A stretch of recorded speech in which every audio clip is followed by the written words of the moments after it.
Guys, I'm Steve, vk3ktt. If you like the video, please like it and please subscribe to the channel. Yeah, we're going to learn about CW.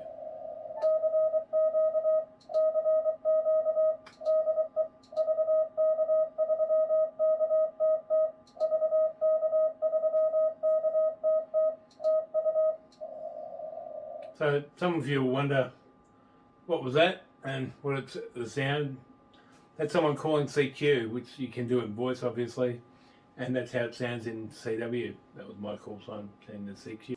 It's interesting to note, and a lot of people have asked me, how did I learn CW? I'm not young. Probably started learning about 6 years ago. I'm still learning every day. I'm not great, but I'm not perfect, but I have a very good operational knowledge of Morse code. Well, the coding skills are are not really good, but they're adequate. But my sending skills are really quite good. So why did I learn CW and Morse code? Well, basically because I'm a dx'er at heart. I've worked over 300 countries. Got DXEC. I'm 7 bands coming up onto 8 bands now, from 80 metres through to 10 metres. So, and what I found was, especially as things got busier, people would go on expeditions, even to places like Africa and stuff like that. And the old guys wouldn't take a microphone. They'd just take their CW key because they can't be bothered talking to people. Can't be bothered with the digital modes, can't be bothered with anything. They just go there with a CW pedal. And then you have to learn how to how to work them, because you want to work a country like Chad or Burkina Faso or or Mali or stuff like that. So I had to learn how to do it. Then so that was it. I didn't even know which end of the radio, and most of my friends and my helmets who had learnt CW to pass their license didn't know it. So we all went on a bit of a quest. So rule number 1 is there's an important button. It's called the break-in button. You keep that off when you just want to send a side train like this, and you want to just practice, and you press the break-in button in, and that'll engage the radio so it'll actually transmit. The next thing is your biggest feature and savior will be the touch screens. And here's a bigger version of it up here. Your memory key that you can have in your radio. I have to do it by pressing on this, but my radio's got the touch screens up there, so I can program my call sign in, my report. I can see Q from that. I can send contest numbers, everything all built into my radio. So I don't need any computer programs or anything like that. There are computer programs which we'll explain later. So that saves all the need for learning how to send it. And how do you receive it? Well, there are other software like cwget, which I run up there. Gives you a pretty good idea, but you've got to narrow down your filters to get it. And there are other ones called MRP40 as well. So how did I start? The basic thing is I started with 10 minutes a day. In the beginning it was 10 minutes once a day, and quite often it'd move up to 10 minutes twice a day. And the whole idea is you do it, if you can, try and do it every single day. 10 minutes is not a lot of time to take out of your day. Just for some personal time, just to sit down, relax, and try and learn how to receive. And I use LCW Online, and I use their call sign trainer. They've got other programs that you can do to learn the letters as well. They send you in groups of 5. So it's lcw.net is a program that's written by a great programming guy called Fabian. I can't remember his call sign. It's a Delta Lima, so from Germany. And that's no fees or no cost or anything like that. So basically, they start there. I found very, very hard to learn to receive. Everyone says you've got to learn to receive to begin with. I couldn't go that way. I couldn't even learn the letters. I tried for years to learn the letters. They just didn't make sense to me. The only way they made sense to me was sending them. So I made myself a chart of all the letters and all the numbers, and a few of the punctuation marks. But basically, I made myself a chart, and I would sit there, and I didn't know what to send. And I was looking at all these videos online, and one of the things that came out was a saying: "The quick brown fox jumps over the lazy dog." I'll say that again. The quick brown fox jumps over the lazy dog. Now, that uses every letter in the alphabet. It's actually a really, really handy thing. And so you send the quick brown fox jumps over the lazy dog enough times, and it'll be much easier. But I didn't know the letters, so how did I do it? So I literally did it. I started, my speed and my pace was 20 words a minute, minimum. I won't do it any slower. I can send slower now, but learning, because you get muscle memory with that. They say that's the optimal level, and that's what the Koch method uses. So starting off with the quick brown fox. Hang on. Let me just go with this keyboard out of the way.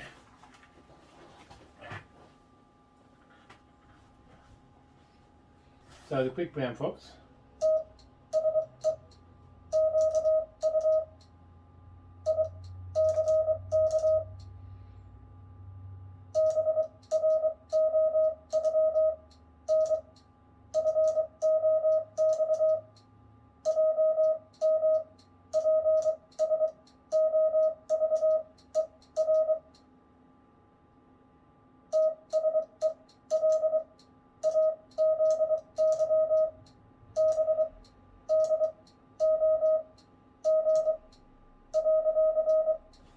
That was it. Pretty simple, one tiny mistake there.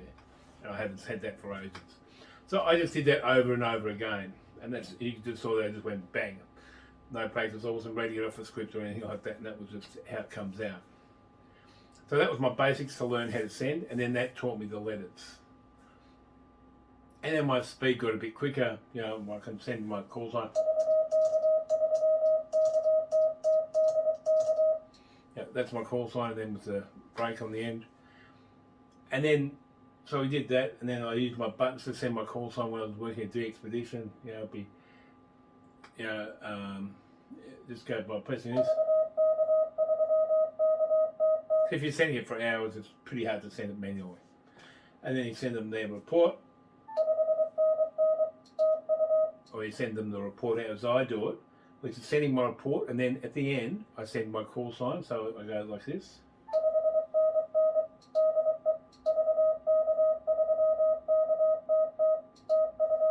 I always say the thank you. So that was setting him a 5N, UR5NN, and then DE, vk3ktt, so that he knows that it was actually you that was setting the 5NN, and then say thank you for the QSO. So they're the basics of working at dx'er, or just a simple conversation you want to have with someone. So we'll practice every day for 10 minutes, and after about 2 or 3 months, you'll start to get a bit better. And you'll deviate from the quick brown fox jumped over the lazy dog, and you'll be practicing sending your call sign, and then you'll be practicing sending your 5NN, that kind of stuff. And then you'll go, my report is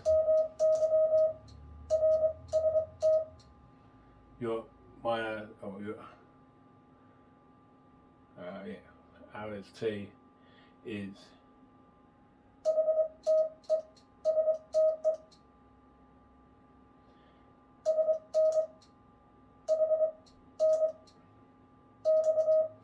so basically, anyway, just send your report 5NN and 599, and just send that twice, and then they get the actual report. So that's basically it. So that's what I did, and it works really well. And I sat doing the LCW online. If I was sitting down, I had a few minutes to spare, I just sit there and do the call sign training, which is a really good method, where it just sends you call signs, and you've got to get it until you get it correct, or you put in your final thing for submission, and it says whether you got it or whether you didn't get it. And the speed increases as it gets harder. And there are other trainers out there. So that's basically how I did it. The next thing you need to learn for the paddle when you're sending is you need to learn some pre-learnt messages. So basically one is, hi, my name is, or my name's Steve, so hi, my name is Steve, QDH is Melbourne, rig is Yasu FTDX10, WX is 15 degrees, and back to you. And then some people say Dr. Old Man, that's just a canned message that comes out of the computer. I just like to use some simple things. Have a look up, if you go online, there'll be some sample QSOs, but I would learn how to do that. So my name is Steve is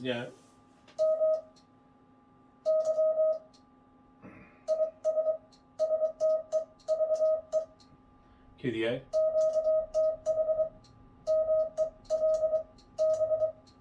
Melb, yeah, and that's it. Then people get a rough idea of where you are. That's all you have to do. So a lot of the residents in a lot of these countries are old guys who want to have a bit of a CW QSO.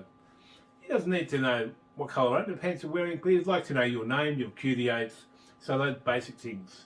So you can either send it on the key or you can pre-program it into a software in your radio or into a software like Wind Warbler that I use on DX Labs. So you program those responses in there so that you can have that. There used to be a guy in Mauritania called John, and he was an old guy, and you had to have a QSO with him. And I remember the guy who does a lot of our license training in the club had it all pre-programmed in this thing, a special set of things, and then one day he was trying to him because the guy only ran 100 watts into a vertical and it wasn't a great signal. And one day he heard John and he called him and he goes, and I had my pre-programmed memories in there and I could send him, hi John, my name is Greg and blah blah blah, and I live at such and such and my antenna is such and such, how are you today? And so you've got all that already pre-programmed in. So you can do that with the computer. But I'll tell you what's more satisfying is sending it to someone off the key and having a small, simple conversation. The next question is, what key do you get? A lot of people would say you've got to start with a straight key. Yes, a straight key is really good and really will teach you the right rhythm and the right timing. But if we're in a world like all 21 and we want to get there fairly quickly, the paddle is the simplest method. Why? Because you've got the dots on the one side, the dashes on a dot, dashes. Much easier to learn how to send that. Much easier. Plus, you get a lambic paddle and the spacing is automatic so that your letters decode for the other person very, very easily and very, very well. It's not sloppy, you don't have the long da, and you hear these guys who really drag their dars and using a side swipe and stuff like that, which is great when you've been doing CW for 5 or 6 years.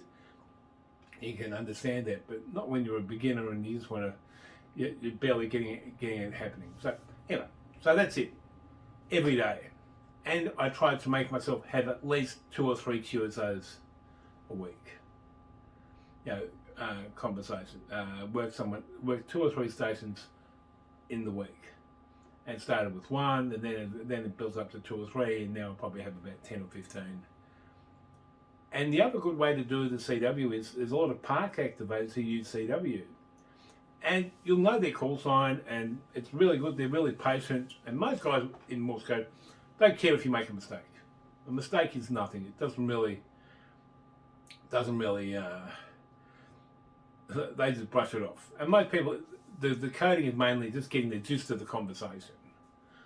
So you want to go through your basic things. You'll learn a few words, how they sound. You'll say like it's pretty simple. And good is. So you learn basic words, and there's a software written by a guy called G4FON. He passed away last year, and I'm not sure whether the software is still up there, but it was a really good software that had a lot of stuff for learning Morse code in there too that you could have a play with. So that was it. So you learn how basic sound, and then you can have a QSO with someone and get by. It's and with the parks guide, so what you should do is you do that, and then you have a decoder running so you can point out the park number, or you just look him up on the list and on the alert so you know which park he's in. But you can have a nice QSO with him. They don't go very fast. I would try not to send slower than 20 words a minute, especially when you're learning. Try and get it up to 25, 30 words a minute. I can send it 30 words a minute. I mean, this is a bit quicker now. I don't know what the speed set at, but if we go into the memories here, I'll go back there, go up here, and then let's see, that would be 24 words a minute, so we'll work it up a bit higher. So that's 29. So, and how to build your speed up is a method of, you set it at 40 words a minute and you try and send, there's no way, you just keep making mistakes. But you know what? Then you go back down to 35 words a minute, it's not that hard. And then, so you gradually just build it up faster and faster and faster. I can go probably even faster. And just go up there, and that'll give you the thing. And here are some of the tricks when the DXpeditions first start up and they've got CW up. He will go stupidly fast, 40, 50 words a minute. You say, how the hell am I supposed to do it? But you sit there and listen to him, and just listen listen to the DXpeditions, the CW. You don't have to be working them. Just listen to them in the background. You're doing something there, just have the DXpedition going there and the pile-up going. And you will learn the 5NN. You will learn how his system of operating, and they're very regimented. Most of them are using N1MM, the competition logging software, and he'll have pre-programmed buttons in, and he'll do that.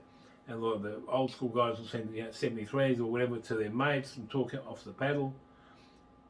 So you hear how the whole rhythm of it goes, and that's the best way to learn how to do it. So before you go calling to the expedition, you'll have to learn how the rhythm of the DX is and how they're sounding, and it becomes quite rhythmic, especially on the big ones.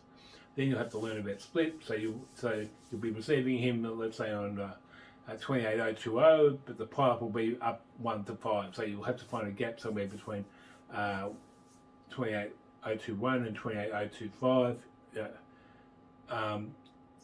Gap in there where you can sit when nobody else is transmitting, so that he can hopefully find you and work you.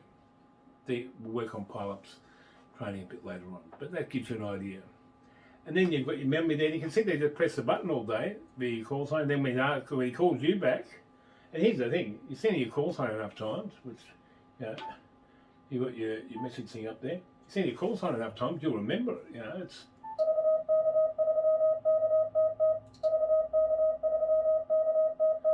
You're going to hear that 2 or 3 times a minute. You're going to be remembering it. After an hour, you've heard it quite a few times, then days of doing it becomes good. So when he calls you back with your call sign, you'll be looking at the decoder to see whether it's decoded, but you'll probably hear it. And I can hear my call sign even when it's really weak now. And then you hear the report, and that's it. So it's all a bit of fun. So basically, 10 minutes a day is the starting point.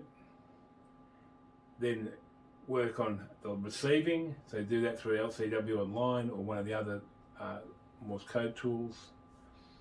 I found personally that sending the letters really helped me to learn the letters. So if you can learn to send them, with the quick brown fox jumps over the lazy dog, and just go have fun. Just try it. There's lots of tutorials, lots of different people. Don't look at CW Morse code is a hearing thing. Nothing visual is going to teach you how to learn the letters. Trust me. You've got to hear them. And that's the key to it.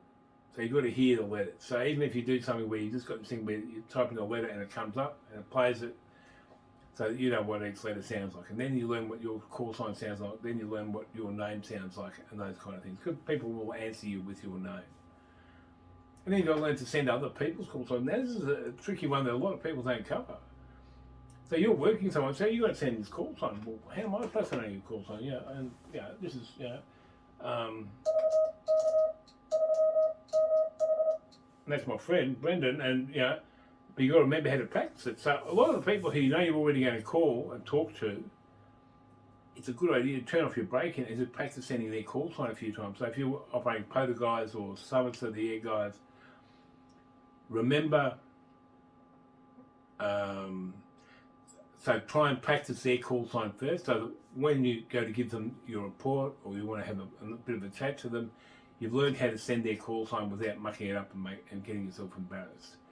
That's what I find is a really good way to do it. So sometimes I really can't get it, and it might be some Japanese guy, and you'll have to sit down and try and work out, and they've all got 6 letters, so it'll be Japan, Alpha 1, Fox, Bravo, Sugar, or something like that, and they're always complicated because they don't understand English, and the letters are just random letters, and so you'll have to learn to send that, and so that won't be something that easily rolls off the tongue or a short 2x1 call or something like that, or 2x2 call. So you'll have to sit down there and send that whole thing properly. So just learn and send it. So it's give yourself a couple of practice goes there. Practice your thing. Remember your canned messages. Hi, my name is Steve, blah, blah, blah, QDH is such and such, rig is such and such, antenna is such and such, a dipole, whatever. And have those things practiced and memorised and practiced, so that when you go back and you're sending it off the paddle, you've got everything. They're not learning something new. My WX here today is 15 degrees, it's been quite cold here. How's the weather with you? That kind of thing, and just to engage a conversation. So it's all about canned messages. And then once you've sent the WX here, blah, blah, blah, you will hear, and the guy will say the same thing that you've been practicing sending. Hi, the WX here is blah, blah, blah. And then you go, oh, here's a W and the X. Okay, he's talking about the weather. And there's a number there. And then you'll learn, then you'll have to learn the numbers. And they're another world into their own as well, because for contests, here's a kick, is you've got to start dealing with the big numbers. I'm still not great at them, by the way, but I'm working on it. I'm going to have to practice it more, and there are other software for contests called Morse Runner and things like that you can practice with.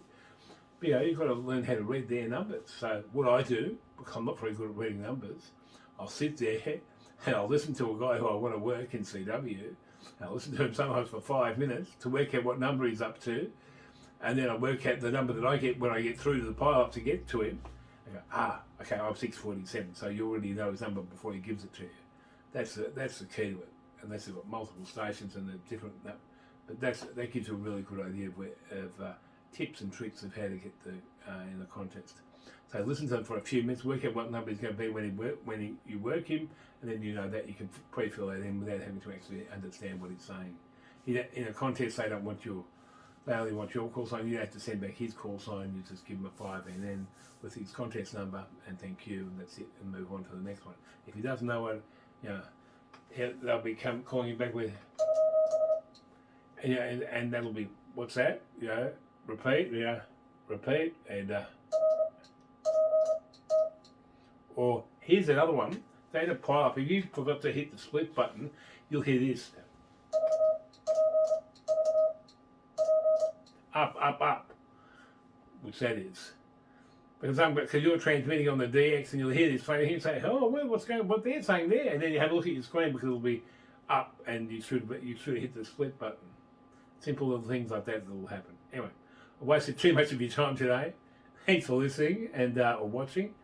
And not much to say here, just a fat bloke talking about radios. But it's a lot of fun, Morse code, and it'll become really, really worthwhile for you. You'll sit down and you'll just go, you'll sit there and you'll be practicing and practicing and practicing. It's so relaxing. You have a really stressful day and you just go into your eyes. Used to do it first thing in the morning, last thing at night. And sometimes when I got stressed out about something, I'd just go into my room, close the door, and just sit there and practice. And all of a sudden, all you are is the Morse code. So you become immersed in it and you listen to it, and everything just melts away as you practice sending. And then I'll have a look and I'll get big, long runs of text, and I'll practice sending them. And if I didn't know the letter, I'd look it up. Seriously, even the punctuation I'd send. So that was a bit of fun. Lastly, the AW in Australia, I use a beacon which is on 3699 on 80 metres, and that's the beacon in vk3, that's in dual. I use that as a propagation indicator, but also it's a handy thing to listen to. So if you're in Australia, listen to that beacon, or if you've got a really big antenna in somewhere else, you can listen to that one too. Try and hear it. It's only 50 watts or something, so it'd be pretty hard. In the US, the ARRL has their code practice time things, and that's on the ARRL web page. They have different speeds, so you'll have 15 minutes, 20 words a minute, 25 words a minute. I think there's even a fast one for 30 or whatever. So go have a look at their web page. It'll give you the frequencies they're on, the time of the week that they're on. One day is slow, one day is fast, and it's all at various times for different bands, and it's really quite nice. You look on my YouTube channel, I think I've got a video of it up there. When I recorded it once when it was really good conditions, it'll probably come up on 10 metres soon. So remind me of something to do when I'm bored is look for the ARRL